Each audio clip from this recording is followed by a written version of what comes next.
আজকে না গ্যাস শেষ হয়ে গেছে, তাই জন্য রান্না নিয়ে প্রচণ্ড টেনশানে পড়েছিলাম। তা সমস্ত কিছু ঘরের কাজ বাসে যেই রান্না বসাতে গেছি দেখছি অমনি গ্যাস শেষ। তা কী করবো, বড়মশাইকে ফোন করা মাত্রই বড়মশাই বলল, থাক আজকে আর টেনশন নিতে হবে না, আজকে আর রান্নাবান্না করতে হবে না, আমি বাড়ি থেকে খাবারই নিয়ে আসছি। যেহেতু ঘরে মেয়ে, আমি আর বড়মশাই তিনজন রয়েছি, আমি বললাম ঠিক আছে চলো, যাই হোক কিছু তো একটা নিয়ে আসো। তা ও বাবা, তারপরেই দেখলাম বিরিয়ানি এনে হাজির।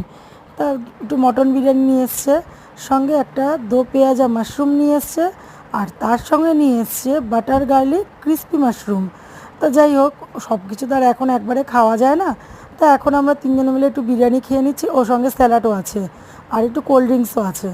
আর প্রথমে একটুখানি বিরিয়ানিটা খেয়ে নিলাম, আর একটু ক্রিসপি মাশরুমটাও একটুখানি খেয়েছি সঙ্গে নিয়ে, খুব দারুণ হয়েছিল, টেস্টি ছিল খুব। জাফরানি রান্নাবান্না খুব ভালো, জাফরানির থেকে নিয়ে এসছে। আর দো পেঁয়াজাটা রেখে দিয়েছি রাত্রের জন্য, রুটি দিয়ে খাওয়ার জন্য।